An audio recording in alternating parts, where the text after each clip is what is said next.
Well, I am feeling better. I think everyone's feeling better. As a quick peek on social media, people are lifting the Copa America. I'm just kidding. I'm just kidding. But as I said on the last program, anything to judge this team will occur at the end of the Copa, not during a friendly.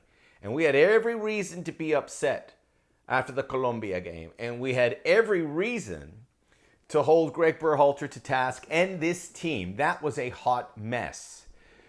And it took away any benefit of the doubt. They had to perform better. They backed themselves up against a wall against Brazil. They had to perform better because if they lay another egg here, you lose hope.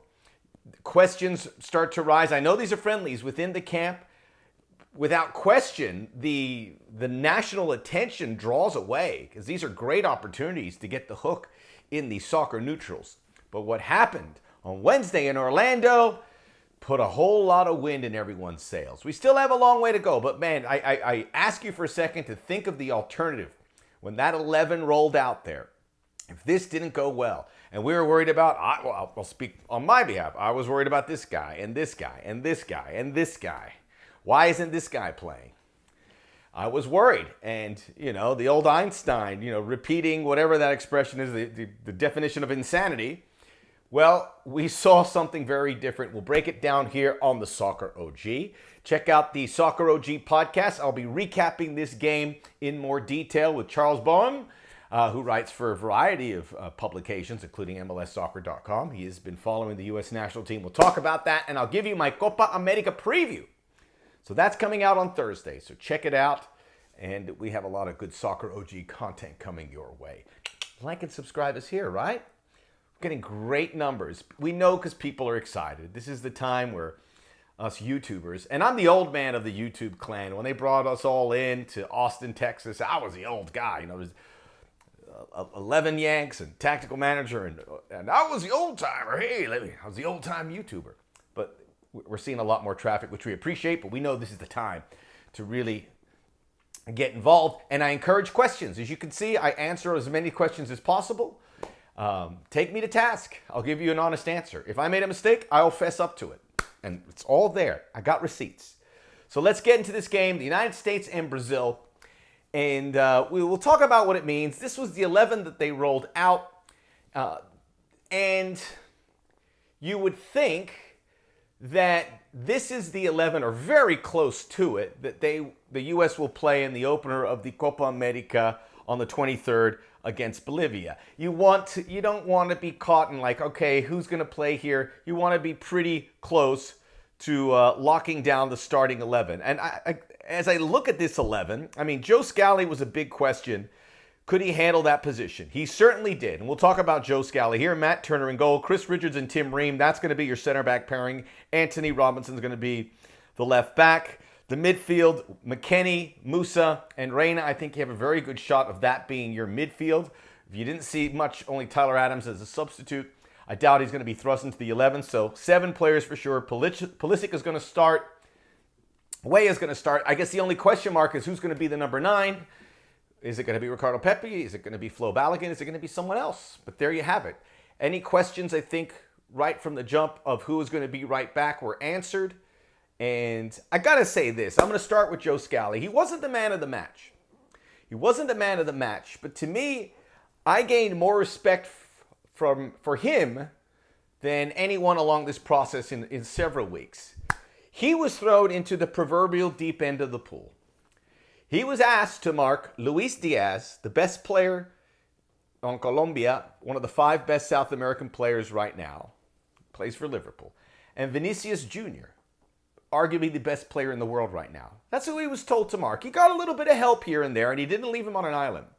But what I saw from Joe Scally, bucking down, he had Vinicius Jr. covered for long stretches. Could not have asked for a better one. And they went at him from the jump. They were, and Joe Scally earned that right back spot.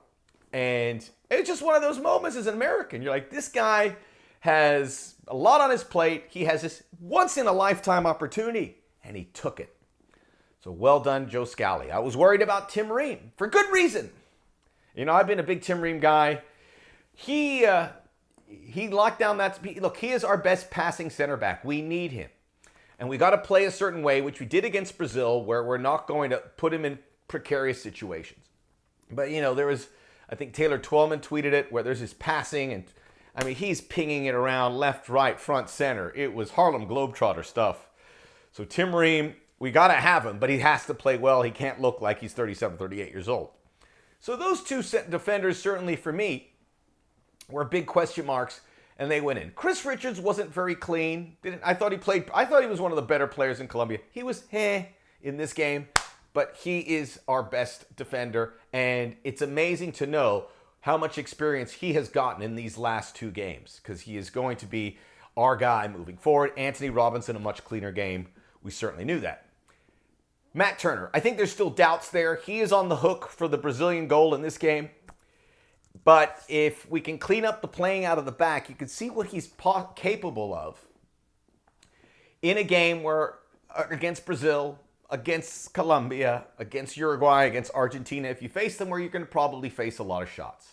What do you make? 11, 12 saves. I saw on Opta, that's the most saves by an American since Tim Howard in 2014. It felt like that. And if nothing else, Matt Turner needed a shot of confidence. Well, he got it. So those are the three key defenders from the Colombia game that, had us up very nervous at night. And by the way, I can't remember being this hyped up for a friendly or this nervous for a friendly in all my soccer watching days, because it felt like so much was on the line. And if the U.S. lose 3-1 or worse, how this program's looked. They're going to just stumble into the Copa America. They might do well, and I've said anything that happens with Greg Berhalter happens as a result of the Copa, not these two games. And while we were super critical over Colombia, we can be pretty buoyant after this Brazil game, or we can just take them both with a grain of salt, as we probably should for these kind of friendlies. But it was more than a friendly. I don't think there's any way to tippy-toe around that. But those three defenders, the goalkeeper, center back, the right back, are going to be it. And look, that's a big question. We don't want to say who the starting 11 is. Greg Berhalter wants to come out and say, that was the starting 11 for Bolivia.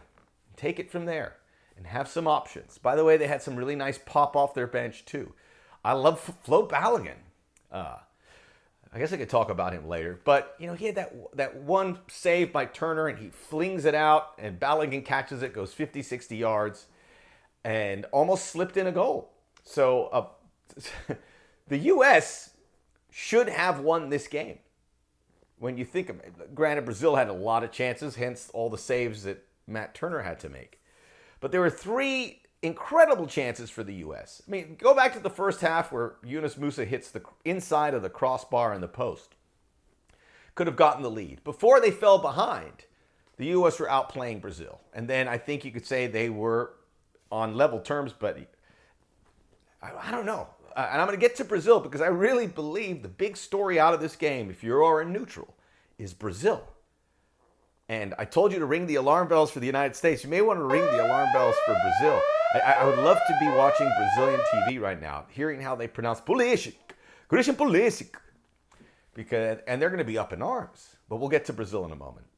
So I want to get back to those chances. 67th minute, Christian Pulisic gets this great ball from Weston McKennie, one-on-one with Alisson. He is denied. 82nd minute, that chance for Balogun. I don't think that was a clear cut. 83rd minute, point-blank chance for Brendan Aronson. 86th minute, Christian Pulisic threads a ball through the area. It just goes wide of the post. It's like 4 or 5 chances. They had, 8, 9 shots on target? This was a rich effort. The United States, as we said, from the back, passing, tactically, technically, good. I think everyone is going to leave. If you don't leave pleased about it, you've got to stop this charade. And I'm not saying criticism for Berhalter in U.S. soccer should go away. But don't be upset about this result. This was a USA tying the game. Even if they lost it late and Vinicius had a good look, they look prepared. And I want to say this too, and it's a bad habit for the United States, but they keep doing it. Going into the World Cup, they underperformed. They're always poor in the first game, the Nations League against Jamaica, and then they bounce back in a big way against Mexico. You shouldn't do that. These guys should be engaged the minute they get into that first game of a friendly or whatever, and that's on Greg Berhalter. But also on Greg Berhalter, they respond. They weren't looking great before the World Cup. When they get to the World Cup, should have beaten Wales.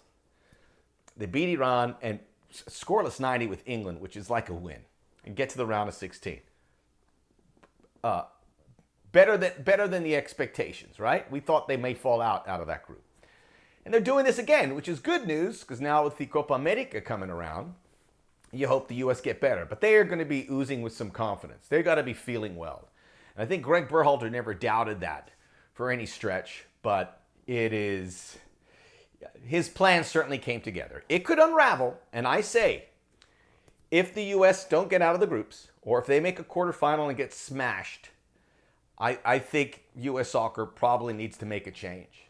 But they're feeling better about their man. I think we all are, based on what we saw there. Okay, so let's talk about the key points. We talked about the defender. I want to say this. USA played Brazil, and the best player on the field was American, Christian Pulisic. And I thought he was the best by a bit. Some of you could say Tim Ream for what he did, or Matt Turner for making all those saves. Rodrigo was great. He scored a goal. But Christian Pulisic was really the best. He could have scored a couple more goals. But what puts him over the top is that free kick, which was trickery. He kind of did something. That wall jumped in the air. Alisson bit on it, and he finished it. It was kind of reminiscent of the Dutch goal against Argentina. A little trickery. And remember, we don't get set-piece goals, but we got one. Christian Pulisic was behind it. He was involved on some key passes. Now, we need that Christian Pulisic. If he needed to get ramped up, I would say Gio Reyna, I'd be a little worried. He was on the back end of performers, but still very important. But Christian Pulisic is our guy. And his star is rise. I mean, after this Copa America, his star could really, really rise heading to the World Cup as the face of this World Cup effort. So that was good. I think just collectively it was all good. So we have that going forward. And now they have a couple weeks before they play. They'll play, again, what is it? It's, by the time I'm recording, we'll have 11 days. 11 days. So we have to wait a little bit, but we'll keep you occupied here on the Soccer OG.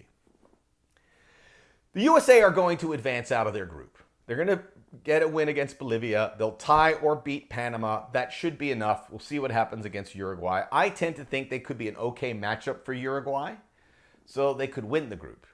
And winning the group, as we said, you'll play either Colombia or Panama, or Colombia or Brazil. I think winning the group becomes a little more valuable, because you want to avoid Colombia. We saw what a well-oiled machine they are. Brazil. And some people say Brazil really didn't flex their muscles.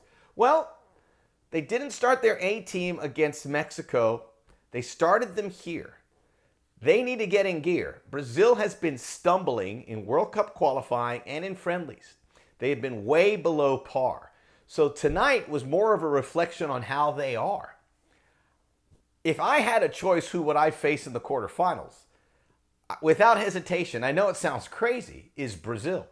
I would rather face them again than Colombia. I would like to get another shot at Colombia. I know we can do a lot better, but can we close that gap? Brazil, I think we can be on even footing.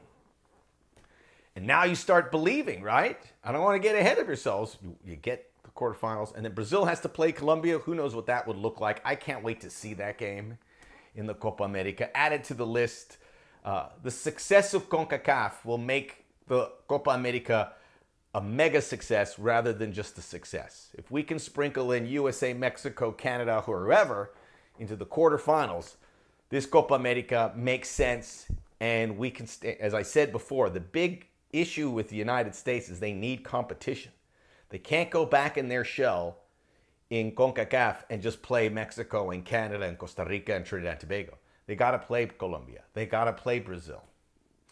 They've got to make relations with the South Americans. But in order for that to happen, we've got to make it worth their while. And that means performing in the Copa. Show them the money, which, if the U.S. does well, the money will come. But just to finish that, Brazil looked very fragile. And Even their best player, Vinicius, looks miles better when he's playing for Real Madrid. There are question marks. I mean, there were moments where they were getting carved up and they looked nervous when the U.S. were on counters. They dropped guys back. Brazil is the big story if I had to pick one out of here.